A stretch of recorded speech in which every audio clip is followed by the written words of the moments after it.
In my previous class, I have already completed some topics of subtopics of topic 3, that was withdrawal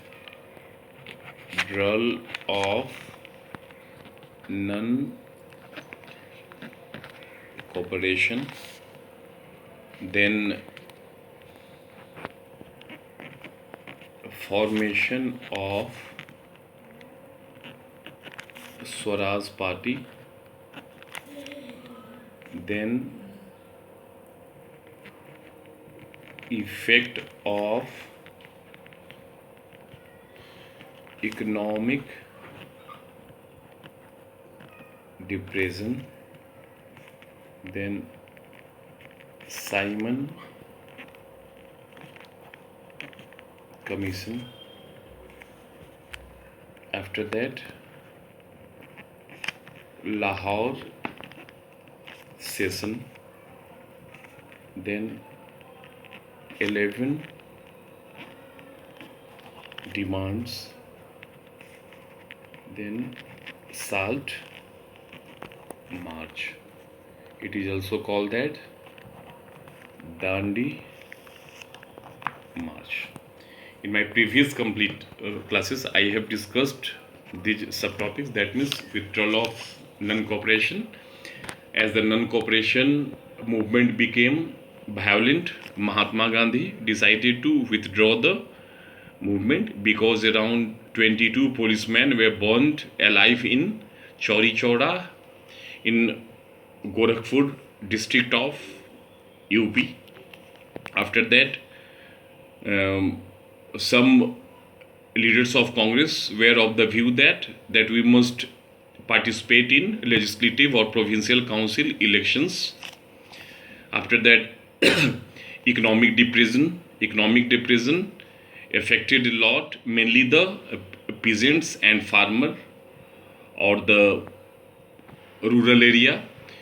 Around 80% of the Indians were dependent on agriculture, and economic depression affected those persons or people related with, that means the economic depression affected mainly the farmers, the peasants, or the agricultural community, or the people related with rural areas, or the rural. It affected greatly the rural population, and the rural areas were totally in turmoil due to economic depression.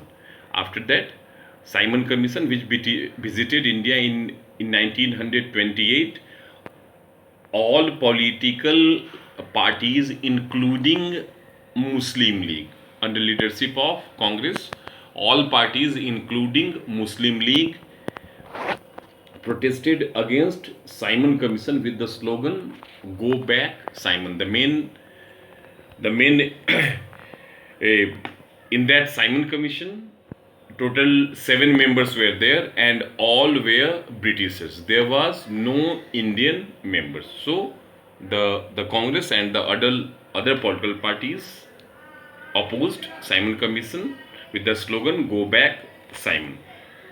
Then in 1929, a session was a session of Congress was held in Lahore, in which the proposal of full independence or complete independence was passed, and it was also decided to celebrate 26th January 1930 as our Independence Day. It became it failed to attract the attention of Indians. So now the responsibility came on Mahatma Gandhi, and on 31st January 1930, he made 11 demands from Lord Irwin. He made from 11 demands from Lord Irwin. Lord Irwin, who was the Viceroy of India during that time. That means in 1930, and he was Viceroy during Salt March or civil disobedience movement. he made 11 demands. Mahatma Gandhi made 11 demands from Lord Irwin. On 31st January 1930, Mahatma Gandhi sent a letter to Lord Irwin stating 11 demands, and the most important demand was abolition of salt tax. And in 11 demands, the demands were for all the social groups, for all communities, to integrate them with the demands or the salt march or the civil disobedience movements. So for all the communities or the groups, anything was there in 11 demands, and the most important demand was abolition of salt tax, because the Britishers imposed tax on manufacture and selling of salt. Only Britishers or Europeans can manufacture or sell salt. So it was an oppressive, it shows the oppressive face of the Britishers to impose such tax on important commodity like salt. So he made 11 demands from Lord Irwin. The Lord Irwin rejected the demands of Mahatma Gandhi. So on 12th March 1930, he started his famous Salt March, or you can tell Dandi March. He started this march from Sabarmati Ashram, Ahmedabad, or you can tell Gandhinagar, to Dandi, one coastal town. Dandi was 240 miles away from Sabarmati. 240 miles, 240 mil. That means around 384 to 385 kilometers. 240 miles away. And Mahatma Gandhi decided to cover 10 miles per day. That means he completed the march in 24 days. 10 miles per day. That means in 24 days he covered 240 miles. He marched with 78 of his trusted volunteers. And on 6th April, so on 6th April 1930, he reached Dandi and violated salt tax by manufacturing salt, and with that, Salt March or Dandi March completed and civil disobedience movement started. Now next is that how civil disobedience was different from non-cooperation. How civil disobedience movement was different from non-cooperation. People during civil disobedience movement, people were now asked not only to refuse cooperation with the Britishers as they had done in 1921-22, but also to break colonial laws. During non-cooperation movement, Indians were called only not to cooperate the Britishers. But during civil disobedience movement, people were not ready to cooperate with Britishers. In addition to that, they also started violating the laws, because civil disobedience movement started with violation of law. That means breaking the law by manufacturing salt by Mahatma Gandhi. So civil disobedience movement started with breaking of laws. So in this way, it was different. It was different from non-cooperation movement. So with breaking of laws or manufacturing salt, civil disobedience movement started, and Salt March or Dandi March completed. thousands in different parts of the country broke the salt law. They started manufacturing salt and demonstrated in front of government salt factories. As the move as the movement spread, foreign cloth was boycotted and liquor shops were picketed. Peasants refused to pay revenue and chowkidari taxes.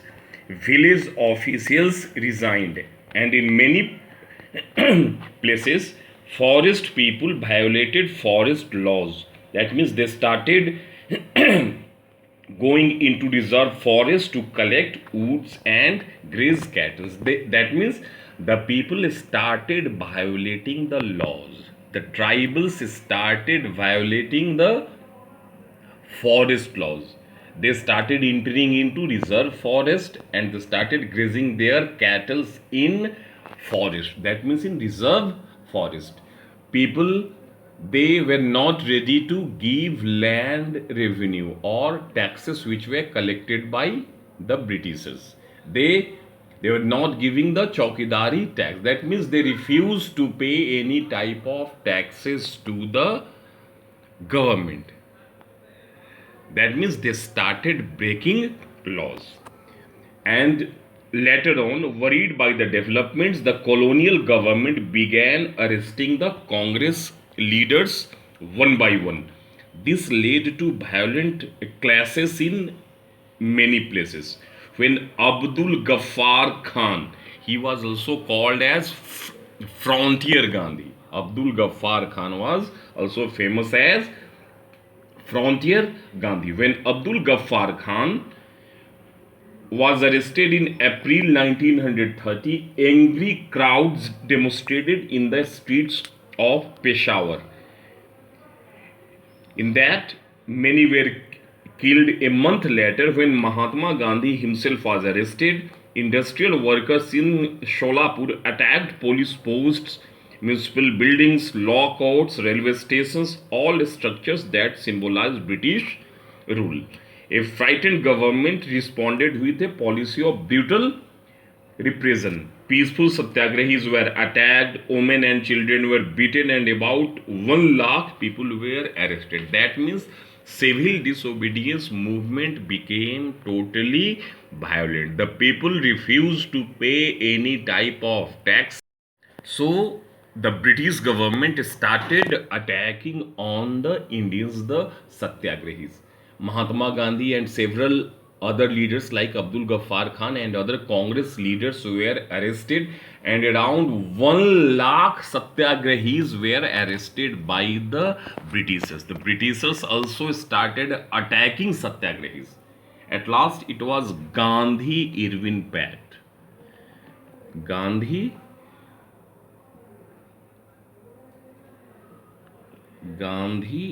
Irwin Pact. It was according to Gandhi-Irwin Pact that the civil disobedience movement was called back. Mahatma Gandhi once again decided to call off the movement and entered into a pact with Irwin on 5th March 1931. 5th March 1931. On 5th March 1931, Mahatma Gandhi, as the movement became violent, the British government started arresting satyagrahis. More than 1 lakh satyagrahis were arrested. So Mahatma Gandhi decided to call off the movement and he entered with a pact with Irwin. That means Lord Irwin, who was the Viceroy of India during that time. So Gandhi-Irwin Pact took place on 5th March 1931, and according to this pact, Gandhiji consented to participate in round table conference which was to be held in London. That means second round table conference, because first round table conference was boycotted by the Congress. So he he gave his consent to participate in second round table conference which was to be held in London. He consented to round table conference at London. Round table conference at London. Mahatma Gandhi became ready to participate in second round table conference. That means according to Gandhi-Irwin Pact, Mahatma Gandhi gave his consent to participate in second round table conference. He gave his consent to participate in second round table conference, and Lord Irwin became ready to release the prisoners. Irwin became ready to release the political prisoners. That means according to Gandhi-Irwin Pact, Mahatma Gandhi gave his consent to participate in second round table conference, and Lord Irwin became ready to release the political prisoners who were arrested during civil disobedience movement. So in December 1931, Gandhiji reached London. But second round table conference also failed due to Dr. B.R. Ambedkar. In second round table conference, Dr. B.R. Ambedkar demanded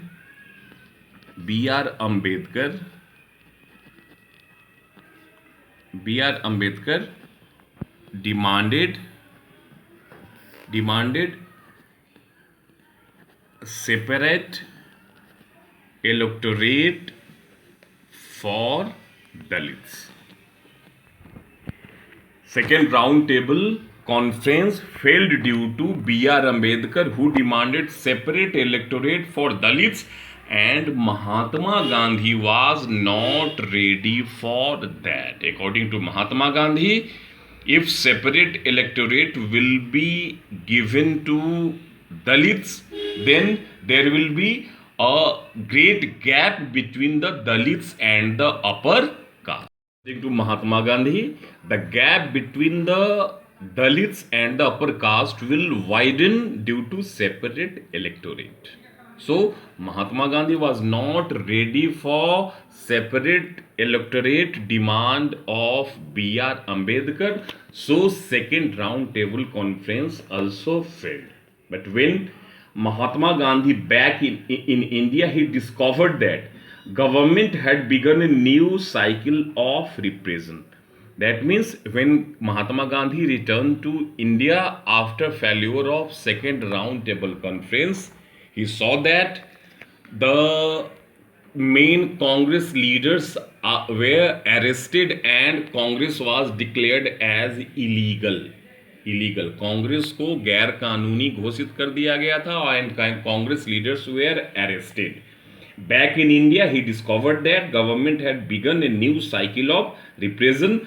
Abdul Ghaffar Khan, Jawaharlal Nehru were both in jail, and the Congress had been declared illegal, and a series of measures had been imposed to prevent meetings, demonstrations, and boycotts. So, with great apprehension, Mahatma Gandhi launched civil disobedience movement.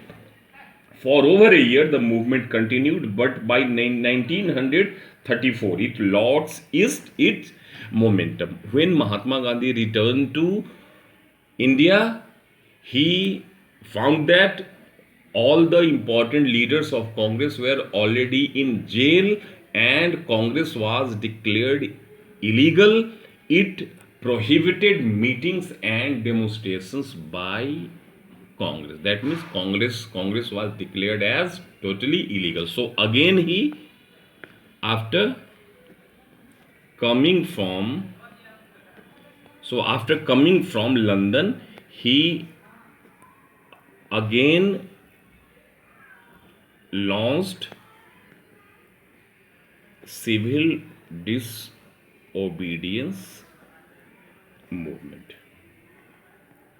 He again launched civil, but by 1934 it was completed. In the next session, I will again discuss this topic. Thank you.